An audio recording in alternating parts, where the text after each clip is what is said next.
Merci de rester avec nous sur le chemin vers la maturité. Ici, nous sommes convaincus qu'en écoutant et en lisant chaque jour la parole de Dieu, nous serons transformés à son image, grandir tel qu'il veut, être tel qu'il veut. Ce plateau a la grande mission de vous faire découvrir les contenus des livres chrétiens. Actuellement, nous sommes en train de découvrir les contenus de l'ouvrage « La vie chrétienne normale » écrit par Watchmani. Ce livre a été sélectionné pour vous par Dr Jonathan Mbatso et l'évangéliste Léo Siahava. Et nous en sommes à ce 3e chapitre qui va nous parler du chemin du progrès. La lecture de Grâce Mouissa.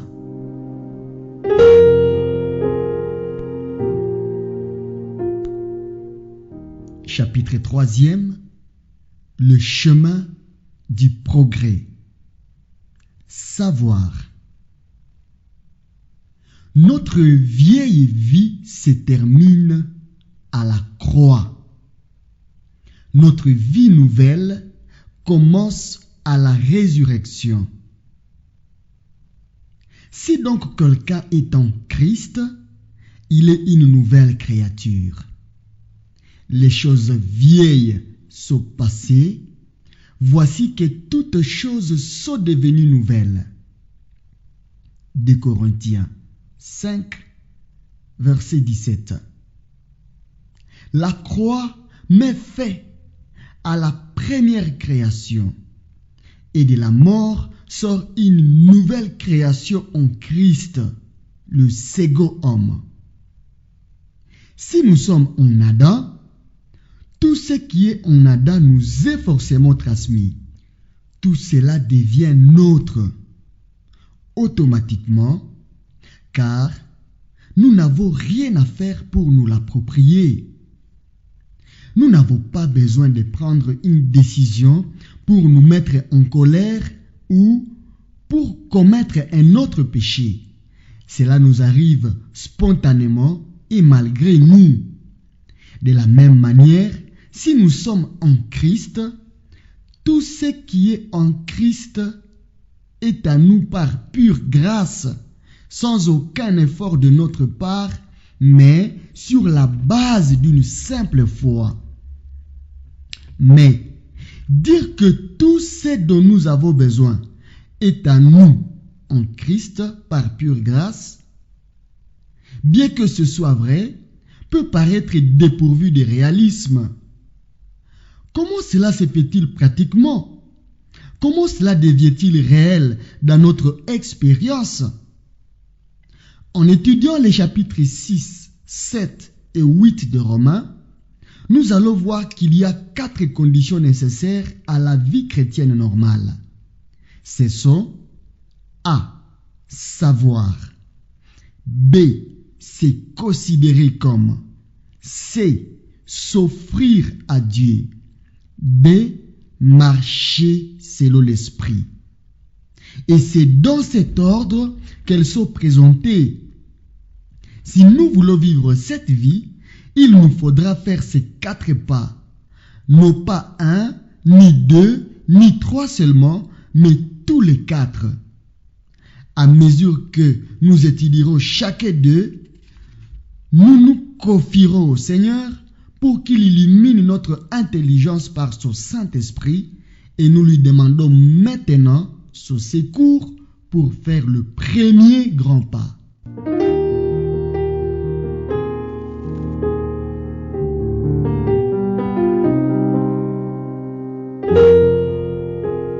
Notre mort avec Christ est un fait accompli.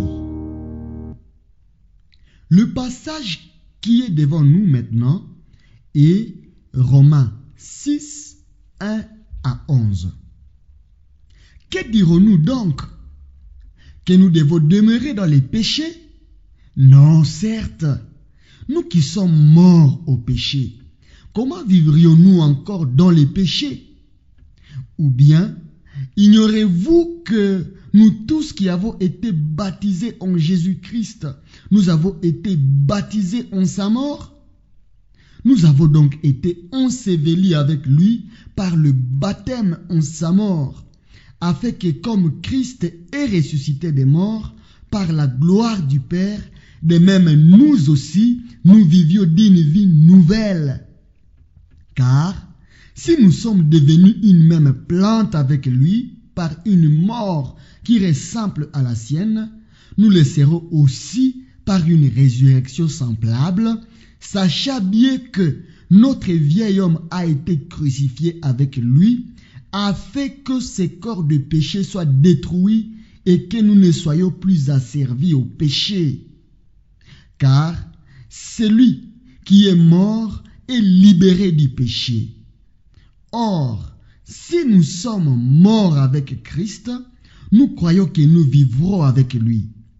Puisque nous savons que Christ est ressuscité des morts, ne meurt plus, la mort n'a plus d'empire sur lui. Car s'il est mort, il est mort pour le péché une fois pour toutes. Mais maintenant qu'il est vivant, il est vivant pour Dieu.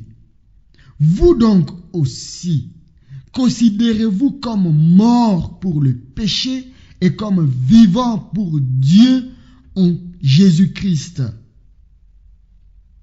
Dans ce verset, il nous est montré clairement que dans sa mort, le Seigneur Jésus a été notre représentant et qu'il nous y a tous englobés. Dans sa mort, nous sommes tous morts. Aucun de nous ne saurait progresser spirituellement sans comprendre cela. De même que nous ne pouvons être justifiés si nous n'avons pas vu qu'il a porté nos péchés sur la croix, ainsi nous ne pourrons réaliser la sanctification si nous n'avons pas vu qu'il nous a porté, nous, sur la croix. Non seulement nos péchés ont été mis sur lui, mais nous avons nous-mêmes été mis en lui. Comment avez-vous reçu le pardon? Vous avez compris que le Seigneur Jésus était mort comme votre substitut, qu'il avait pris sur lui vos péchés et que son sang a été versé pour vous laver de votre souillure. Lorsque vous avez vu que tous vos péchés avaient été effacés sur la croix, qu'avez-vous fait? Avez-vous dit, Seigneur Jésus, je te prie, viens mourir pour mes péchés? Non, vous ne lui avez rien demandé. Vous avez simplement remercié le Seigneur. Vous ne l'avez pas supplié de venir mourir pour vous, car vous aviez compris qu'il l'avait déjà fait. Or, ce qui est vrai de votre pardon est vrai aussi de votre délivrance. L'œuvre est accomplie. Il ne s'agit plus de demander, mais seulement de louer. Dieu nous a tous mis en Christ, de sorte que lorsque Christ a été crucifié, nous avons été crucifiés, nous aussi. Nous n'avons donc plus besoin de demander, moi qui suis une créature si mauvaise, Seigneur, je te prie, crucifie-moi. Ce serait faux. Vous n'avez pas prié au sujet de vos péchés. Pourquoi prier maintenant au sujet de vous-même? La question de vos péchés a été réglée par son sang, et celle de votre nature a été réglée par sa croix. Cet effet accompli, tout ce qui vous reste à faire, c'est de louer le Seigneur de ce que quand Christ est mort, vous êtes morts vous aussi. Vous êtes morts en lui. Louez-le pour cela et vivez à cette lumière. Et ils crurent à ces paroles, ils chantèrent ces louanges. Psaume 106, verset 12. Croyez-vous à la mort de Christ? Naturellement, vous y croyez.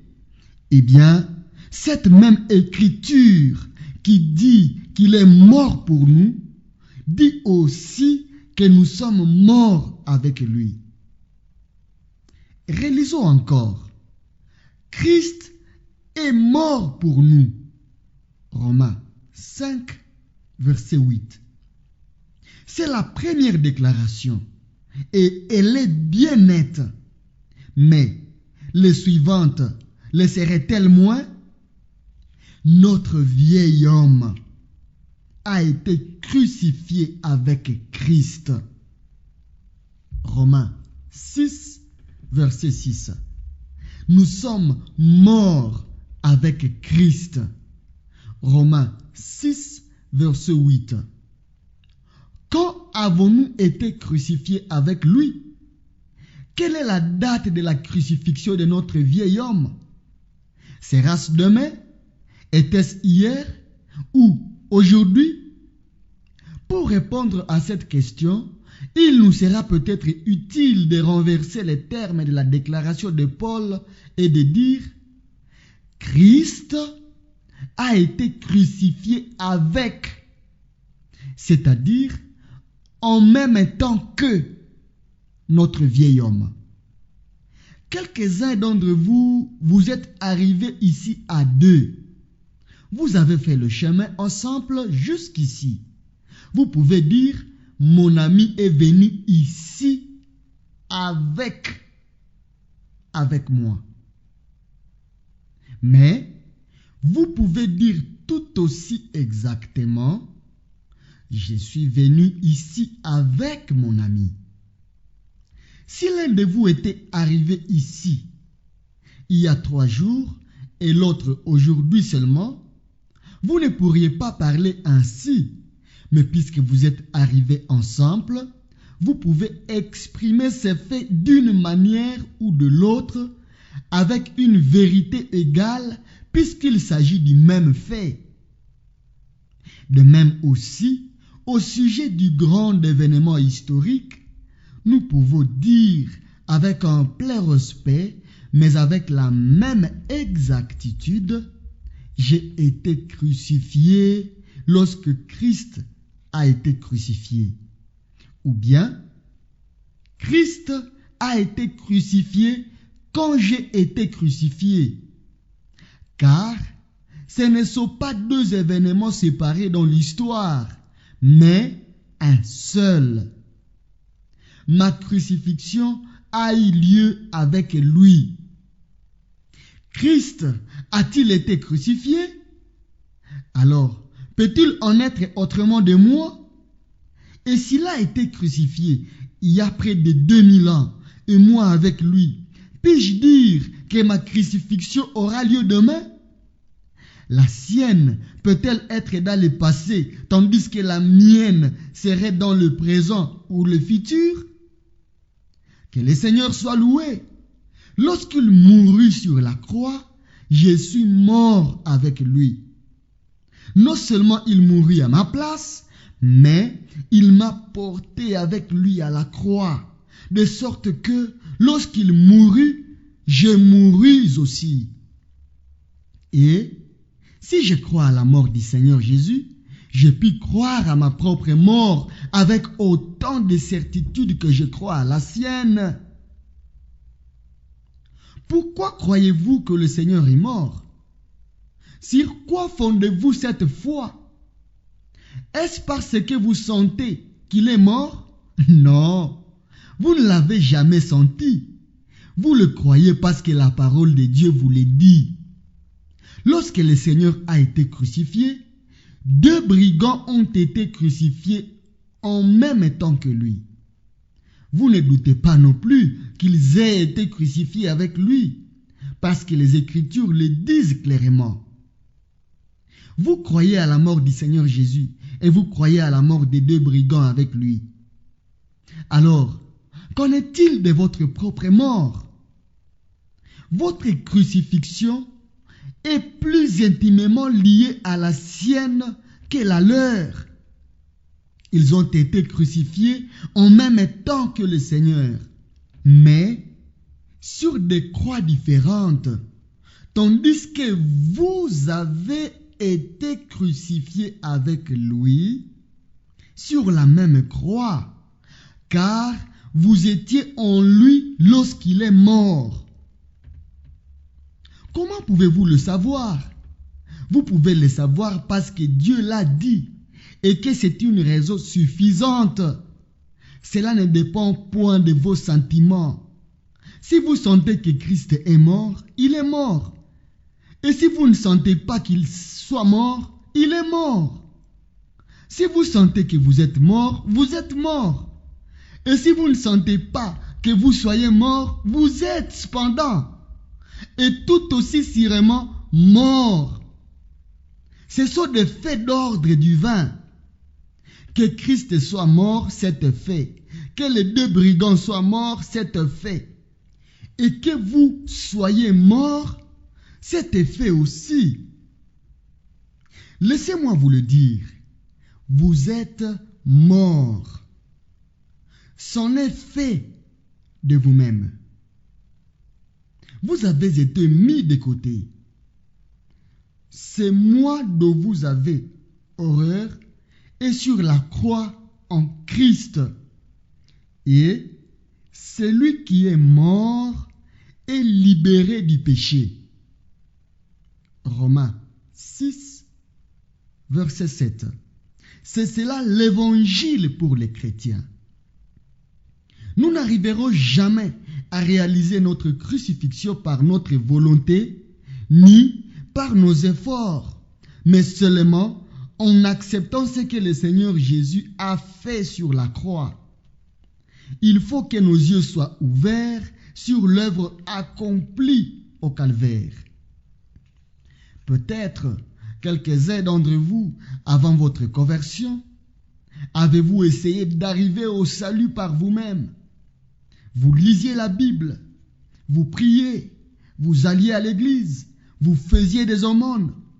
Puis, un jour, vos yeux se sont ouverts et vous avez vu qu'un salut parfait avait déjà été acquis pour vous sur la croix. Vous l'avez simplement accepté et vous avez remercié Dieu.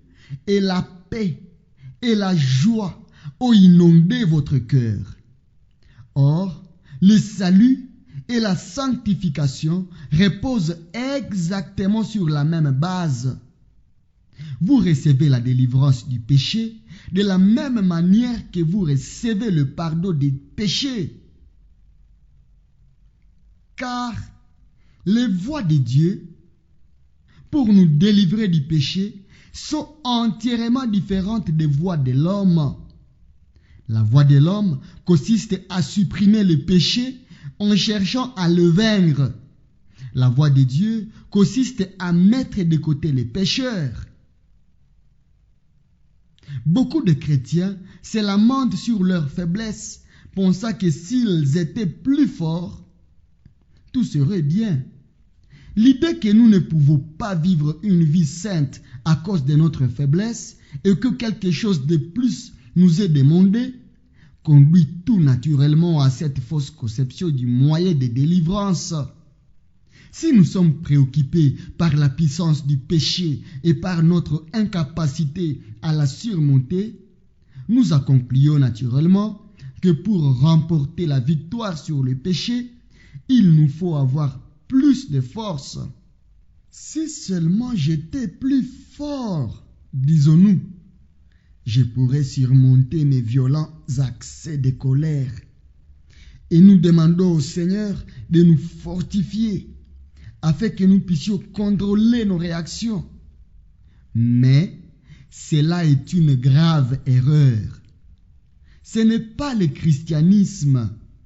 Le moyen par lequel Dieu nous délivre du péché ne consiste pas à nous rendre de plus en plus forts, mais à nous rendre de plus en plus faibles.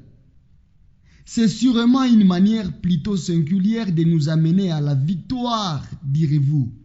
Mais c'est le chemin de Dieu. Dieu nous affranchit du pouvoir du péché, non pas en fortifiant notre vieil homme, mais en le crucifiant, non pas en l'aidant à arriver à quelque chose, mais en le mettant hors d'action. Vous avez peut-être essayé durant des années, mais en vain, d'exercer un contrôle sur vous-même. Et peut-être est-ce encore votre expérience d'aujourd'hui. Mais les jours où vous verrez la vérité, vous reconnaîtrez que vous êtes totalement impuissant pour arriver au résultat désiré, mais aussi que Dieu, en vous mettant de côté, a tout accompli. Une telle révélation met fin à tout effort humain et personnel.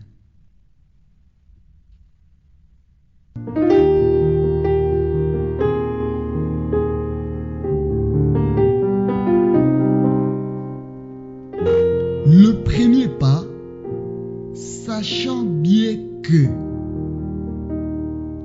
la vie chrétienne normale doit commencer par savoir de façon nette et précise, et non par avoir simplement une certaine connaissance de la vérité ou la compréhension d'une importante doctrine. Il ne s'agit pas d'une connaissance intellectuelle, mais il faut que les yeux de notre cœur s'ouvrent pour voir ce que nous avons en Christ. Comment savez-vous que vos péchés sont pardonnés? Est-ce parce que votre pasteur vous l'a dit? Non. Vous le savez tout simplement. Si je vous demande comment vous le savez, vous me répondrez simplement, je le sais.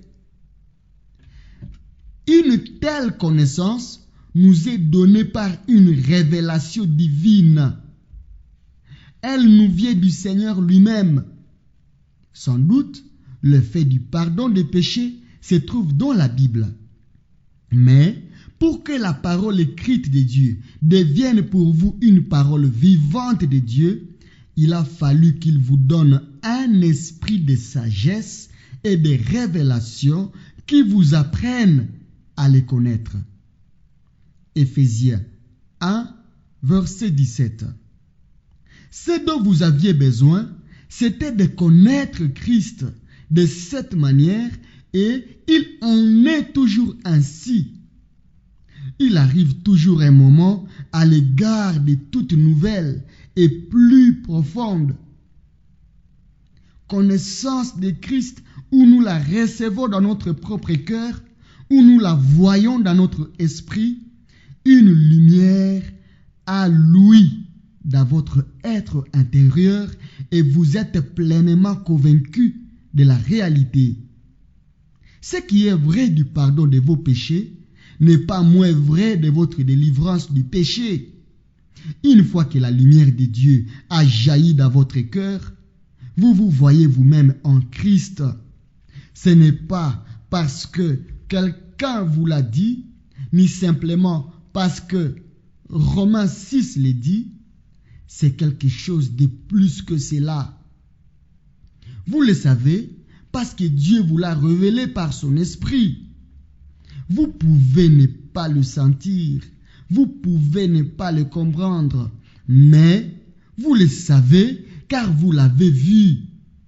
Une fois que vous vous êtes vu vous-même en Christ, rien ne peut ébranler votre assurance de cette réalité bénie.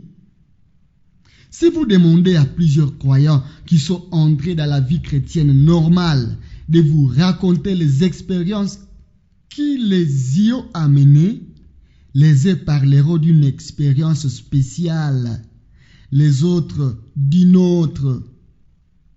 Chacun retracera le chemin particulier par lequel il a été conduit et citera un passage des Écritures pour souligner sa propre expérience. Et malheureusement, beaucoup de chrétiens s'appuient sur leur expérience personnelle et sur leurs passages favoris pour lutter contre d'autres chrétiens. Le fait est que si les chrétiens peuvent entrer dans une vie chrétienne plus profonde par des chemins différents, nous ne devons pas considérer les expériences ou les doctrines qu'ils soulignent comme s'excluant mutuellement, mais plutôt comme se complétant. Une chose certaine, c'est que toute expérience véritable et précieuse aux yeux de Dieu doit naître d'une nouvelle découverte de la signification de la personne et de l'œuvre du Seigneur Jésus. C'est un critère sûr. Or, ici, dans notre passage, l'apôtre fait dépendre toute chose d'une telle découverte. Sachant bien que notre vieil homme a été crucifié avec lui, afin que ce corps de péché soit réduit et que nous ne soyons plus asservis au péché. Romains 6, verset 6.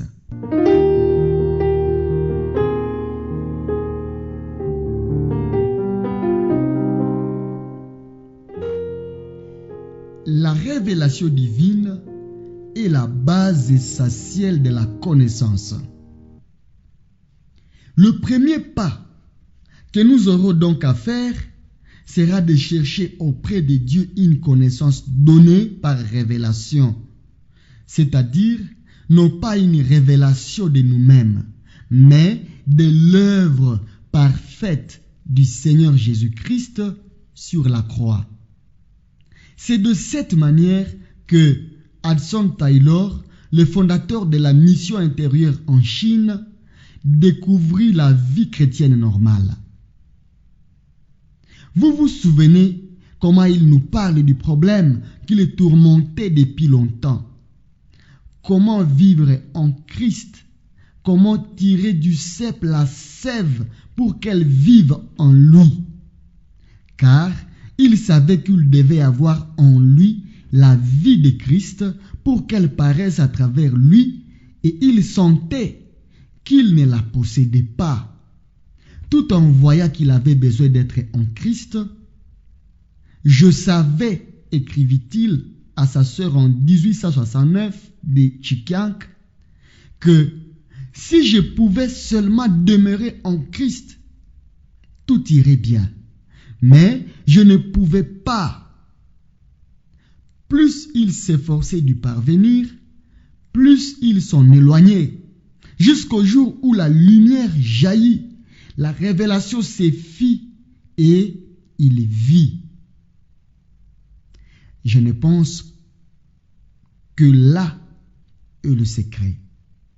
Ne pas demander comment j'ai pu tirer en moi-même la sève du cep, mais me souvenir que Jésus est le cep, la racine, la souche, les sarments, les rameaux, les feuilles, les fleurs, les fruits, tout en réalité. Il cite ensuite les paroles d'un ami qui l'avait aidé. Je n'ai pas à faire de moi-même un sarment. Le Seigneur Jésus me dit que je suis un sarment. Je suis une partie de lui-même et j'ai simplement à le croire et à agir en conséquence. Il y a longtemps que j'avais vu cela dans la Bible, mais je le crois maintenant. C'est une réalité vivante. C'était comme si quelque chose qui avait toujours été vrai devenait soudain vrai de manière nouvelle et pour lui personnellement, et il écrivait encore à sa sœur: je ne sais pas jusqu'à quel point je pourrais me faire comprendre à ce sujet, car il n'y a là rien de nouveau, ni d'étrange, ni de merveilleux, et pourtant tout est nouveau. En un mot, alors que j'étais aveugle, maintenant je vois. Je suis mort et enseveli avec Christ. Oui, et ressuscité aussi. et assis dans les lieux célestes. Dieu me considère comme tel et me demande de me considérer comme tel. Il sait mieux.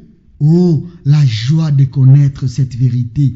J'ai prie afin que les yeux de votre intelligence soient illuminés et que vous puissiez connaître et goûter les richesses qui nous sont données en Christ. Oh, c'est immense de voir que nous sommes en Christ. Imaginez combien il serait bizarre de chercher à entrer dans une pièce où l'on se trouve déjà. Pensez combien il serait absurde de demander à y être introduit.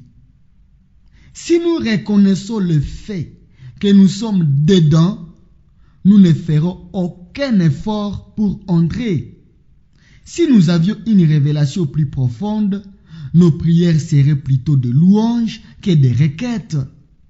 Nous demandons beaucoup pour nous-mêmes parce que nous sommes aveugles à l'égard de ce que Dieu a accompli. Je me souviens d'un entretien que j'ai eu un jour à Shanghai avec un frère très préoccupé de son état spirituel. Il me dit, il y a tant de chrétiens qui ont une vie belle et sainte. J'ai honte de moi-même. Je porte le nom de chrétien et cependant, lorsque je me compare aux autres, je sens que je ne le suis pas du tout. J'aimerais connaître cette vie crucifiée, cette vie de résurrection, mais je ne la connais pas et ne vois aucun moyen d'y parvenir.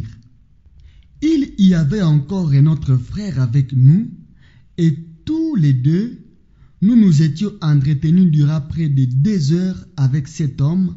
On essaya de lui faire voir qu'il ne pouvait rien posséder en dehors de Christ, mais en veille. Notre ami dit, la meilleure des choses que puisse faire un homme, c'est de prier. Mais si Dieu vous a déjà tout donné, qu'avez-vous encore besoin de demander? Lui répondîmes-nous. Mais il ne m'a pas tout donné, répliqua l'homme. Puisque j'ai continué à me mettre en colère et commettre toutes sortes de fautes, c'est pourquoi il faut que je prie davantage. Nous lui dîmes, eh bien, est-ce que vous recevez ce que vous demandez? Je regrette de dire que je ne reçois rien du tout, répliqua-t-il. Nous nous sommes alors efforcés de lui montrer que, de même qu'il n'avait rien fait pour sa justification, il n'avait rien à faire non plus pour sa sanctification. À ce moment-là, un troisième frère, dont le Seigneur s'était servi beaucoup, vint se joindre à nous. Il y avait sur la table une bouteille thermos. Le frère la prit et demanda, « Qu'est-ce ceci ?» Une bouteille thermos. Bien, supposez un instant que cette bouteille puisse prier et qu'elle se mette à demander, « Seigneur, j'aimerais tant être une bouteille thermos. Ne veux-tu pas faire de moi une bouteille thermos? Seigneur, fais-moi la grâce de devenir une bouteille thermos. Fais-le, je t'en prie. » Qu'en diriez-vous? Je ne pense pas que même une bouteille thermos puisse être aussi stupide, répliqua notre ami. Ce serait un non-sens que de demander cela. Elle est une bouteille thermos. C'est exactement ce que vous faites, lui dit alors notre frère. Dieu, dans le passé, vous a déjà mis en Christ. Quand il est mort, vous êtes mort vous aussi. Lorsqu'il est ressuscité, vous êtes ressuscité. Vous ne pouvez donc plus dire aujourd'hui, je veux mourir à moi-même, je veux être crucifié, je veux avoir la vie de résurrection. Le Seigneur vous regarde et vous dit simplement, tu es mort, tu as la vie nouvelle. Toute votre façon de prier est aussi absurde que celle de la bouteille thermos. Vous n'avez plus besoin de demander au Seigneur de faire quelque chose pour vous. Vous avez simplement besoin que vos yeux s'ouvrent pour voir qu'il a tout accompli. C'est là le point essentiel.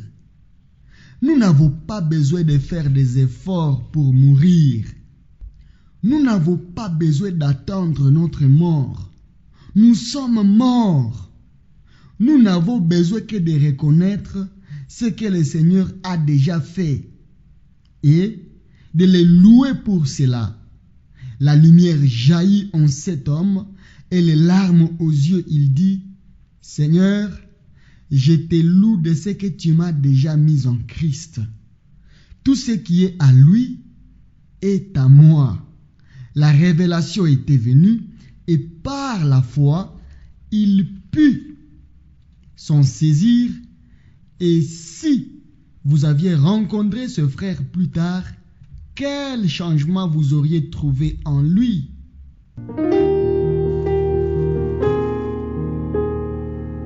La croix va à la racine de notre problème. Laissez-moi vous rappeler encore la nature fondamentale de l'œuvre accomplie par le Seigneur sur la croix. Je sens que l'on ne peut trop persister sur ce point, car il faut que nous le voyions. Supposons par exemple que le gouvernement de votre pays veuille traiter radicalement la question des boissons fortes et décide l'établissement du régime sec dans tout le pays. Comment cette décision pourra-t-elle être appliquée pratiquement? Quelle aide pourrions-nous apporter si nous allions chercher dans tous les pays, dans tous les débits et les magasins, toutes les bouteilles de vin, de bière ou de liqueur pour les prendre et les briser? Cela résoudrait-il le problème? Certainement pas. Nous pourrions débarrasser le pays de chaque goutte d'alcool qui s'y trouve. Mais derrière ces bouteilles de boissons alcooliques, il y a les distilleries qui les fabriquent, et les brasseries, et les caves qui les procurent. Et si nous ne touchons qu'aux bouteilles et laissons de côté les sources de fabrication, la production continuera. Et il n'y aura pas de solution définitive à ces problèmes. Les maisons qui les produisent, les brasseries et les distilleries doivent être fermées dans tout le pays pour mettre fin, une fois pour toutes, à ces problèmes de l'alcoolisme. Nous sommes la fabrique. Nos actions sont les produits. Le sang du Seigneur Jésus a réglé la question des produits, c'est-à-dire de nos péchés. La question de ce que nous avons fait est ainsi réglée. Mais Dieu se serait-il arrêté là? Qu'en est-il de la question de ce que nous sommes? C'est nous qui avons produit nos péchés. Ils ont été mis de côté. Mais qu'en sera-t-il de nous? Croyez-vous que le Seigneur veille nous purifier de tous nos péchés et nous laisser ensuite le soin de nous débarrasser de cette fabrique que nous sommes et qui produit les péchés? Croyez-vous qu'il veuille mettre de côté les produits en nous laissant la responsabilité de la source de la production? Poser cette question, c'est y répondre. Dieu n'a pas fait la moitié de l'œuvre en abandonnant l'autre moitié. Non, Dieu a fait disparaître les produits et il a aussi détruit la source d'où ils provenaient. L'œuvre accomplie par Christ est réellement allée jusqu'à la racine de notre problème et elle l'a résolu.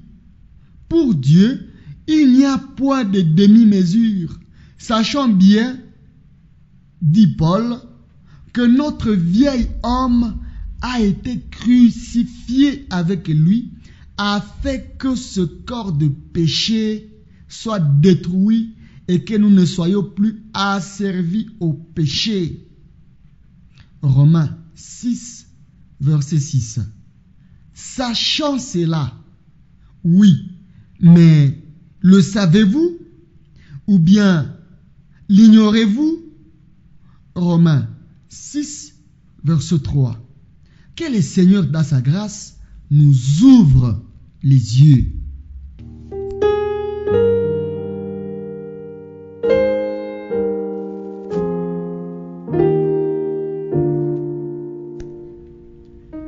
Merci d'avoir suivi cette capsule. Il s'agissait du 3e chapitre du livre La vie chrétienne normale, écrit par Watchmani. Vous êtes sur le chemin vers la maturité. Sur ce plateau, notre grande mission est de vous faire découvrir les contenus des livres chrétiens. Ici, nous sommes convaincus qu'en écoutant et en lisant chaque jour la parole de Dieu, nous serons transformés à son image, grandir tel qu'il veut, être tel qu'il veut. Dans la suite de ces livres, ensemble, nous verrons le 4e chapitre dans la prochaine capsule.